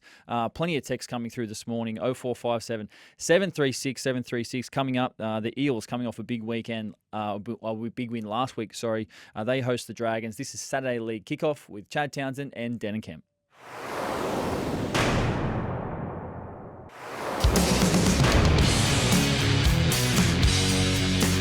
Welcome back to the Saturday League Kickoff, and it's all brought to you by Crust Pizza. I was about to say Chad Pizza. You just open a pizza restaurant? Competitors, Crust are not going to be happy with that one. Shut you down. Crust Pizza, from the peri peri chicken and the meat deluxe to the Moroccan lamb, Crust do pizza differently, and by God do they do it differently. I'm a big margarita guy. What are you, mate? I'm a peri peri chicken guy. Okay, bit of spice, eh? Yeah, don't mind it. Okay. Yeah. Yep. Okay. Eels versus the Dragons at CommBank Stadium. Eels, Sunday, 4:05 p.m. CommBank Stadium. Hopgood is back from suspension. Williams to lock, to Bellin to the bench. Little, Flanagan, Atkinson, all good to play. Here's some stats for you, mate. I know you're a big stats guy. Big stats guy. Eels have won their last 4 games against the Dragons at CommBank Stadium. Dragons have lost their last 8 away games. Wow. Eels winger Josh Adokar has scored 8 tries in his last 4 games at CommBank Stadium. Dragons fullback Clint Gutherson has scored try doubles in his last 3 games at CommBank Stadium. And the Eels have scored 115 points in their last 3 games at CommBank Stadium. How do you have this one, mate? Yeah, well, it's going to be a really good matchup, this one, I feel. Obviously, the Eels had a fantastic win last week after their round one disappointing game. And the thing they turned around the most from week 1 to week 2 for the Eels was their completion rate. In round 1, they made a stack of errors. And I got no doubt Jason Riles would have been into them about their possession and completion rate to give them a chance to be in the game. And last week, they definitely did that. And that was on the back of a really strong performance from Jonah Pezzett. Last week, 3 try assists for the young halfback. Obviously, playing that role, just sort of sitting behind Mitch Moses and picking his time and chances to implement his skill set into the game. The Eels, I think, will go into this game favourites. Although, Kempy, I definitely give the Dragons a chance in this game. I know they've started the season 0-2. I thought the round 1 against the Dogs in that Golden Point loss, they were so close and played a really strong game. They played simple, effective. They got to their kicks a lot. I was impressed with Atkinson and his long kicking game last week. Again, they had the Storm, at 6s and 7s last week at stages throughout that game. Atkinson, I thought that pass last week for Valentine Holmes, one of his 2 tries, was fantastic. So, look, I'm going to go the underdog today. I'm going to tip the Dragons to get their first win of the season. But the challenge for the Eels is to back up what they did last week. What about you, Kempy? What are you looking forward to in this one? Yeah, look, I'm looking forward to it. I'll tell you that much. I cannot wait to watch this game. I think it's going to be an absolute belter of a clash.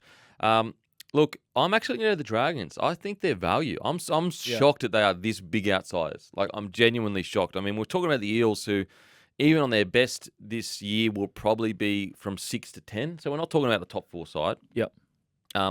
Dragons, yes, they finished 15th. I get that. But they were in it up to their eyeballs against the Doggies. A couple of tough calls. And then against the Storm, I think the score doesn't really reflect the game. It was really like close with about 15 minutes to go, and then Fa'alongo just went crazy and scored 3 tries. Yep.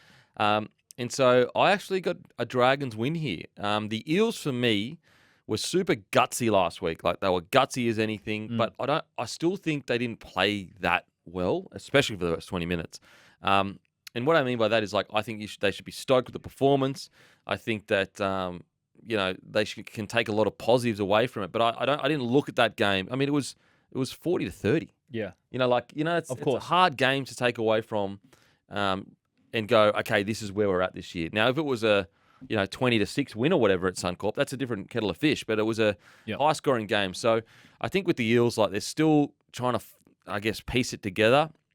I think their 3 defenders, the Eels, is a big concern. Yeah. Which is weird because Moses actually had improved his defence out of sight the last few years. He's been outstanding. But I thought, especially on the weekend and definitely the week before with Pezzett, there's a lot of questions around their edge back rowers' connection to their 7s and 6s. Yep. And so, look, I think it's going to be a close game, and I won't be surprised if Eels win it. They're favourites, obviously, but I don't know. Yeah. I've got the Dragons. Yeah, I'm going to go, like I said, I'm going the Dragons as well. I've enjoyed what the Dragons did in round 1. Obviously, round 2, they've played, 2 relatively good teams, obviously the Dogs and the Storm.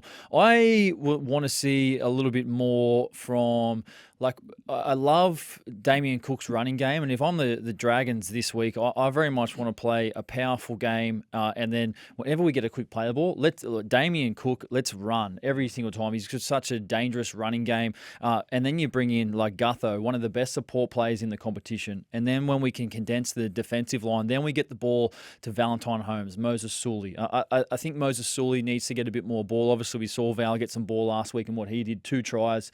Sully scored 1 try in the whole year last year. He's such a damaging ball runner. I'd love him to get some more ball. But this game, the corresponding game last year, remember it went down to the 1 point, and the Dragons didn't really handle that situation where they lost a lot of games through less than 6 points.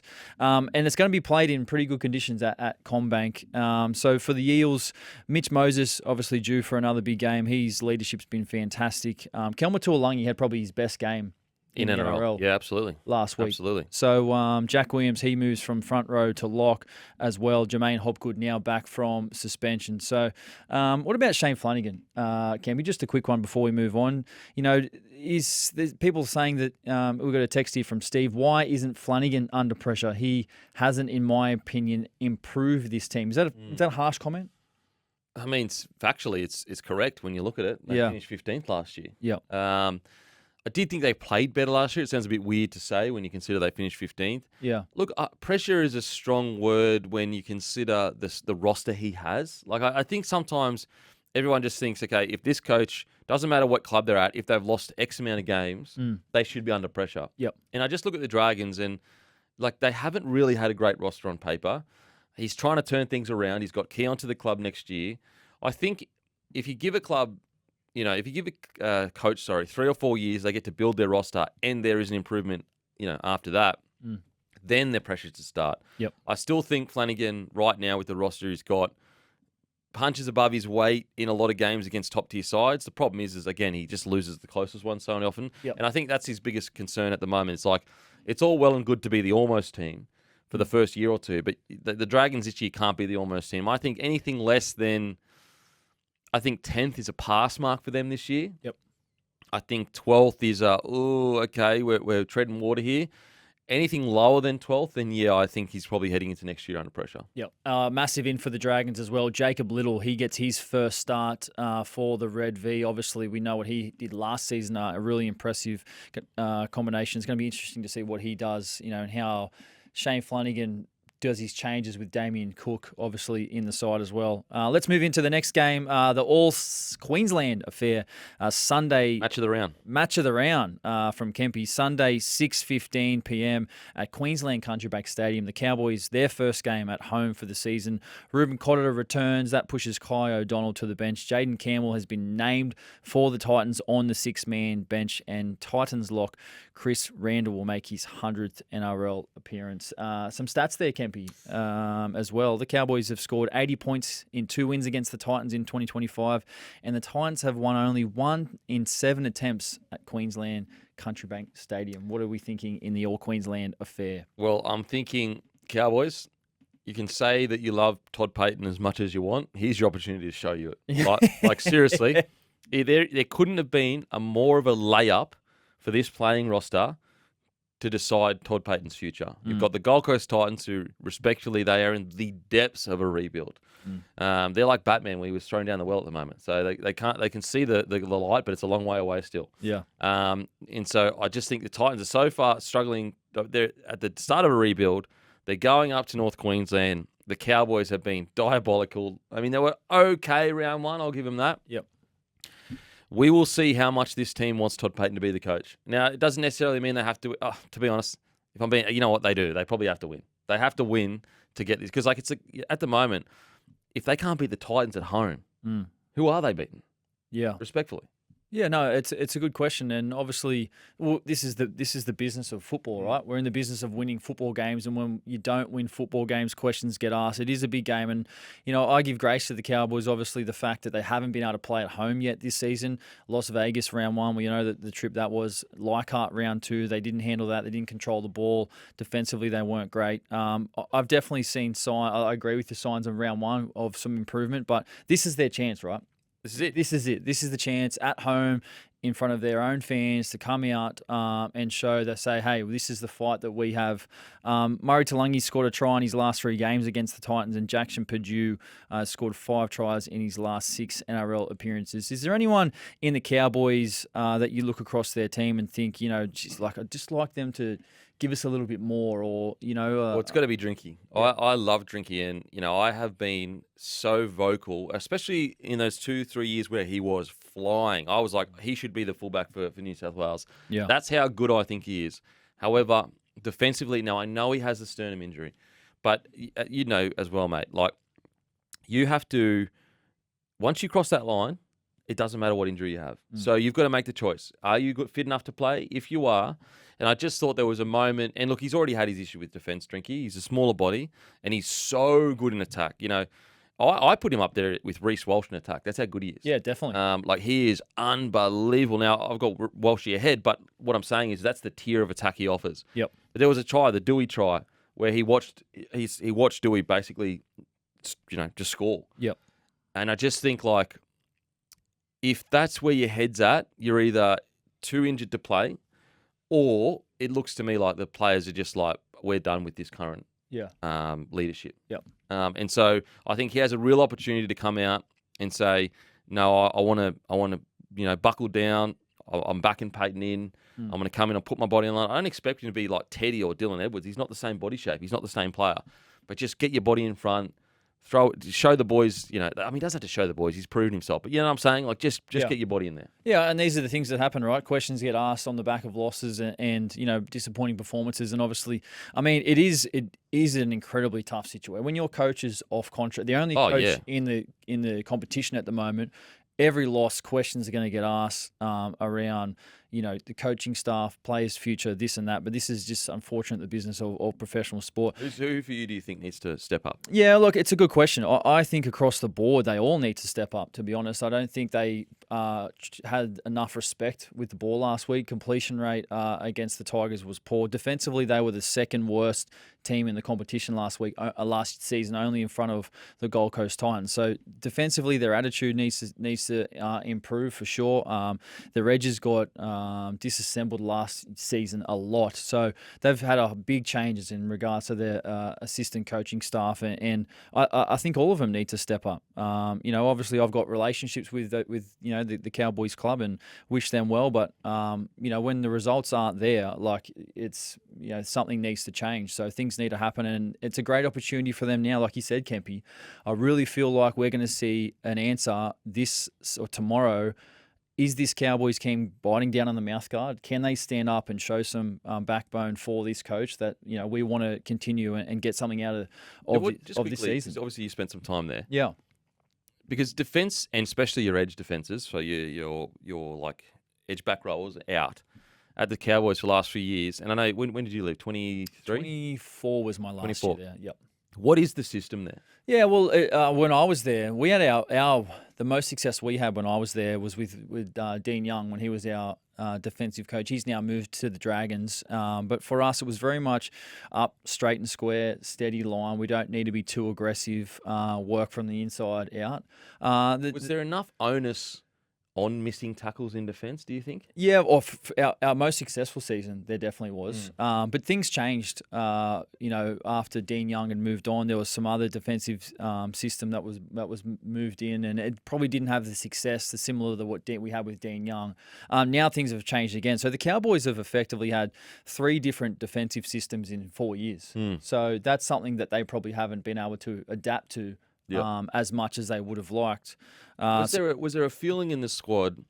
And look, I want to say a lot of these guys are much better NRL players than me, so I'm not speaking down to them at all. But was there a feeling in the squad that you kind of allowed the team to be like, we're so good in attack that we're going to accept lesser standards in defence? Well, I don't think you accept lesser standards in defence, but I think what you do is you play like who you are. Who's your DNA? What is your DNA as a club, right? And I played at 4 different clubs.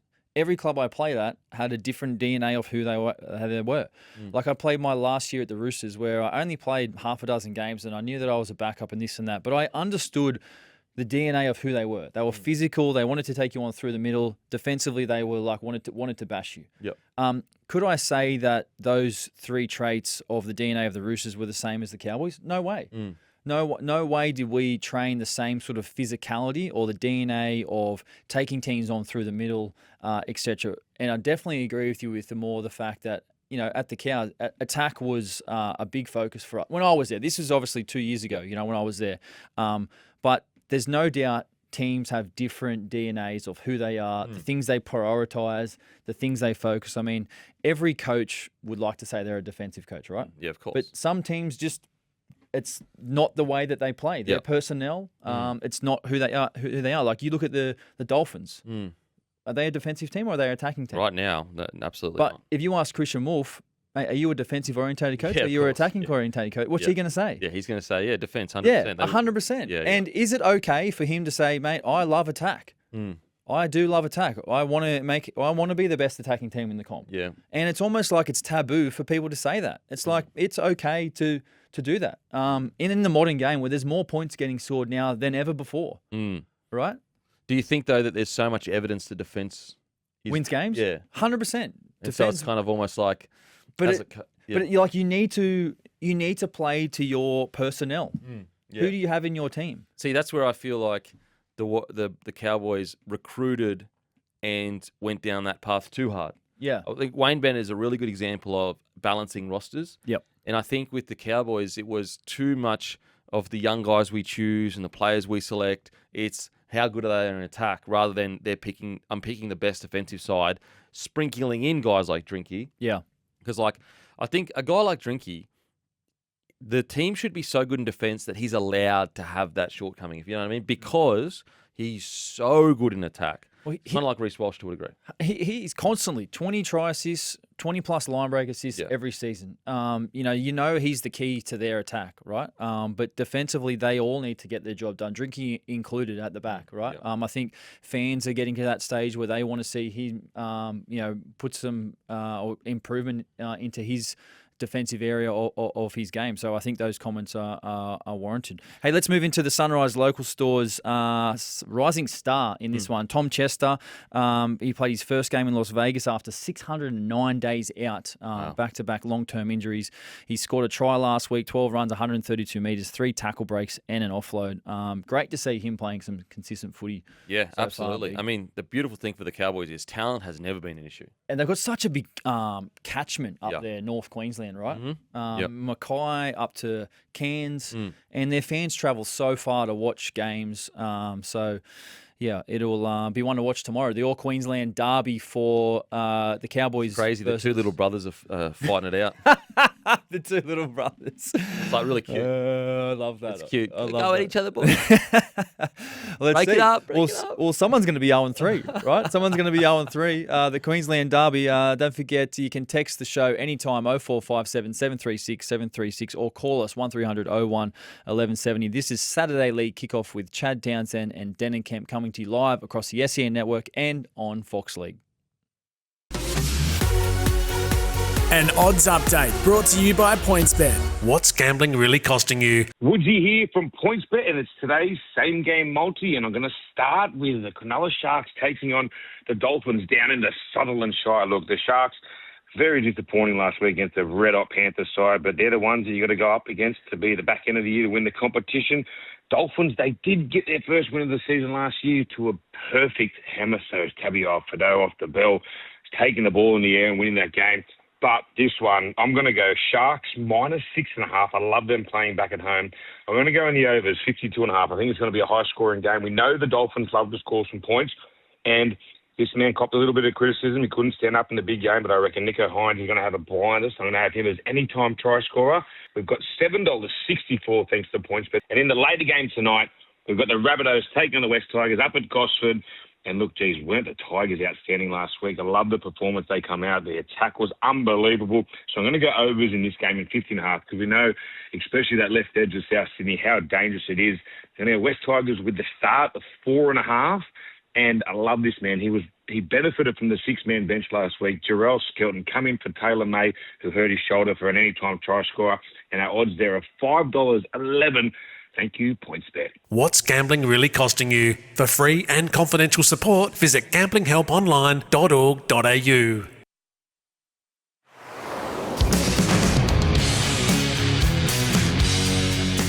Welcome to the Saturday League Kickoff, and it's all brought to you by Crust Pizza. Real ingredients, unforgettable flavours, large pizzas from $15. T's and C's apply. All right, let's get straight into it. Raiders struggle at home. Tracy fires up. Bulldogs defeat the Raiders 14-10. Connor Tracy with an absolutely outstanding game. Tamale, unstoppable. No Bronson Sherry for the Bulldogs. Warriors for the Dogs attack. Papali'i with 1 game suspension. Actually, let's just straight into it, actually. Let's hear the latest from the sheds, thanks to Best Sheds Australian Sheds at the lowest prices. We come into a change room, mate. I thought it was raining in there. There's no good whinging about it because the people you've got to whinge to don't give a shit. So the people that make decisions about our stadium don't care about the stadium. They don't care about the nation's capital having our stadium that we have. So that's why I don't whinge about it. I don't care. It's hard whinging to a person who doesn't care about the actual outcome of it. There you have it. Don't you love a Ricky Stewart press conference? Can I be honest? Kind of sound like he cared a little bit. Definitely Kind of sounded like a kid. I love Ricky Stewart. Just when you think, look, you're waiting for the blow up with that question, you're going, okay, here we go. Stewart blow up. Yeah. Just when you think he's going to go right. He takes you left. And Yeah. he says, nah, I'm not even going to bother whinging because I know one listens to me. It's like, when your mum comes in and you haven't cleaned your room for the 17th time. She's like, has her big blow up and she says, no one listens to me in this household. No one bloody listens to me. And so Ricky's been doing that for years. No one listens to the poor fella. I wanted to get straight to that because I got a conspiracy. Here we go. Release the Serraldo files. Yeah. Because that cut hand... Are you saying that there was a bit more than just an opening window that may have contributed to this cut? Are you saying... Are we all trying to convince each other here that there wasn't a camera on Serraldo when he allegedly opened the window? What, so you think it's more of a... I reckon a passion-based injury. And I'm okay with that passion-based injury. Because he said it happened during the try, right? So it's like, we won. Stop. Boom. Yeah. Come on, man. Yeah. Come on, man. You just scored a try to win a game and you're going, boys, stop. That's not happening. Really? It's a passion-based injury every day of the week, allegedly, of course. Well, he's in doubt for next week's game, Serraldo. Yeah, Serraldo, he might be out. Yeah. And I just think that I release the video footage. I want to see when it happened. There would have been a camera on there. You're telling me, mate, I can't leave me bloody house without a camera on me. Well, we are on Fox League at the moment, so I mean, Fox League, I'm sure they would have the Serraldo files. They've got them. Don't redact them either. No redactions, please. But the Canberra Raiders have been trying to get this new stadium over the line for a couple of years in the push, and there's calls from the local politicians down there to say that it's still got 10 years in I saw a quote saying it's still got 10 years. Yeah, sweet. We'll just let it fall in on top of us while we're playing. Be like, you know what? Still good, bros. You got that duct tape and those cable ties? We'll just tie this back up here. Yeah. You're kidding. You're kidding. Look, in regards to the game, though, all jokes aside, hopefully full recovery, speedy recovery for Serraldo. Of course. Hate to see a bloke with a cut like that, stitches and everything. Do you reckon he cried when he got stitches? I was like, Mummy. No, I think he would have been very happy that his team won. If they had lost, the reaction may have been a little bit different. He was like, no needles, please.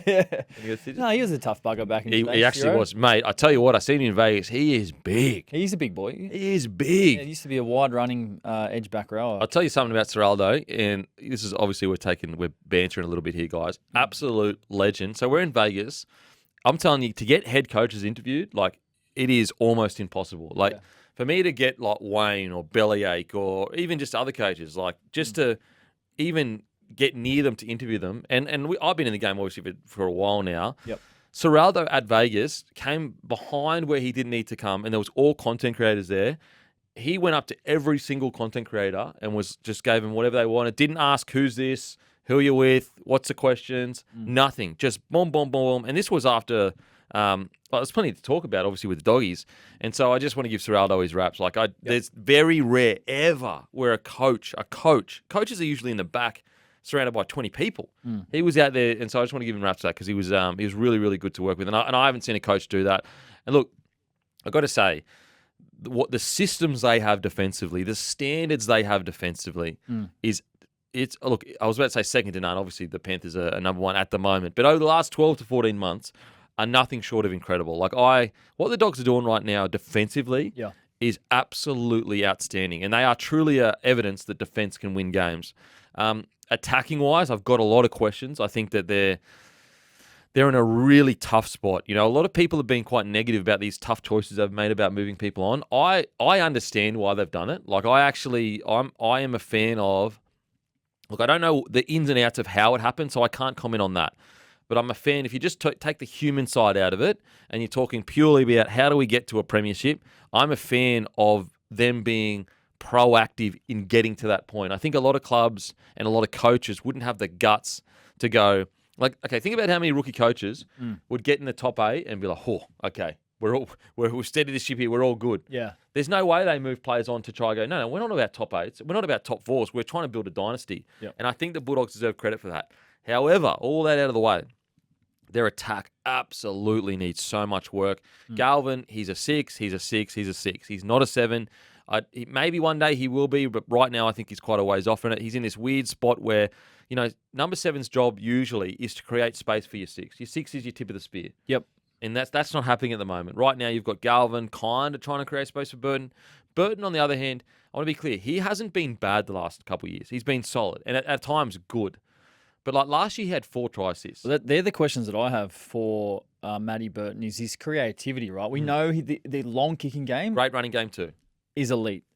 And the short kicking game, there's question marks around that. The creativity, the ball playing, the creating space and opportunity for other people is going to be a question mark. I know the Dogs wanted to improve their attack last year.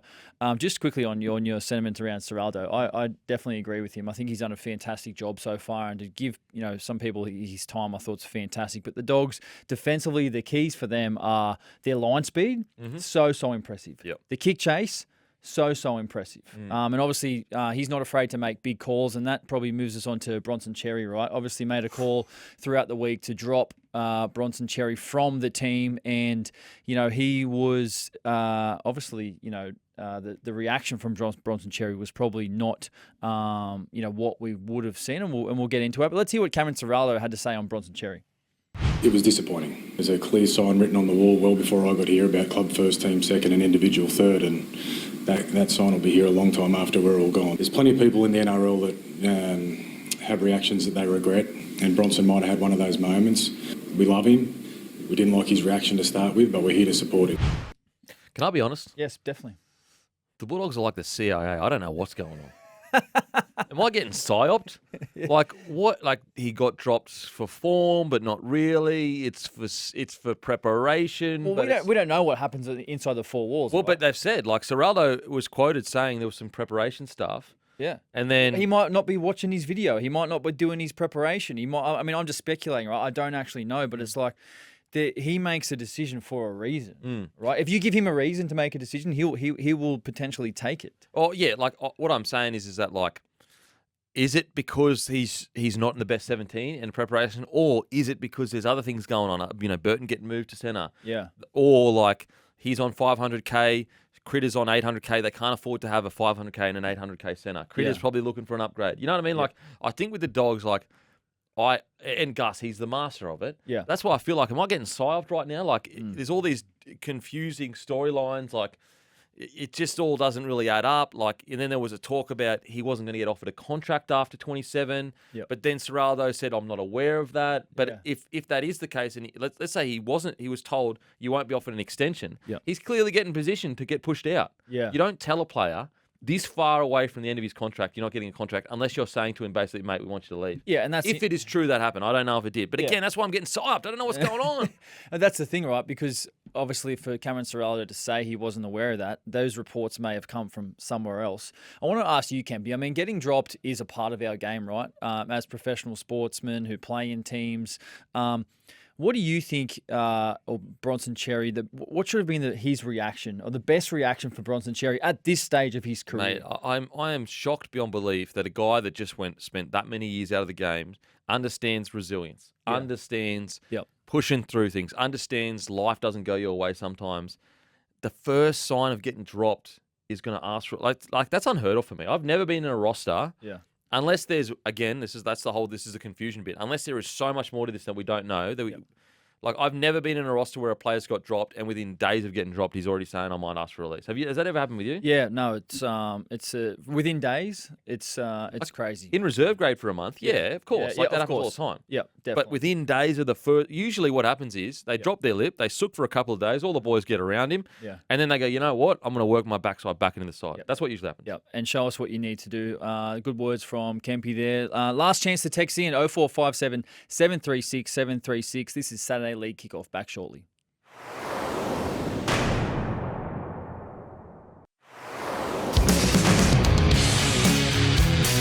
Thanks to Crust Pizza, real ingredients, unforgettable flavours. Round 3 of the NRL Premiership, Kempy, is multicultural round. Oh, yeah.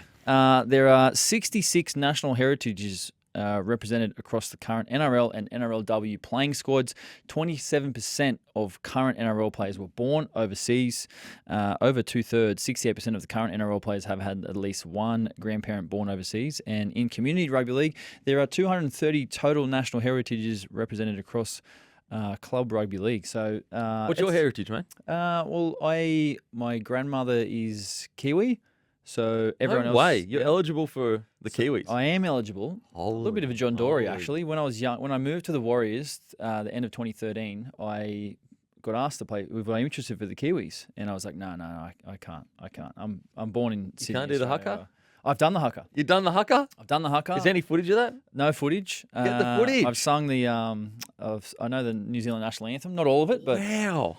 because the multiverse and then the Aussie verse. Yeah, of course. What about you? The English verse. Heritage? I mean the English verse. You heritage? Mate, heritage is essentially, I think there's a bit of Irish, there's a bit of English, and also some Chinese. My grandfather is half Chinese. Great. Look, I'm a multicultural kind of guy. All right. Well, coming up on SEN Crunch Time with Sean Omerod and Blake Austin, followed by the live call Knights Warriors. And for those watching on Fox League, don't forget you can listen to all that action across the SEN network. We've enjoyed your time today. Thanks for joining in, and we'll see you next week.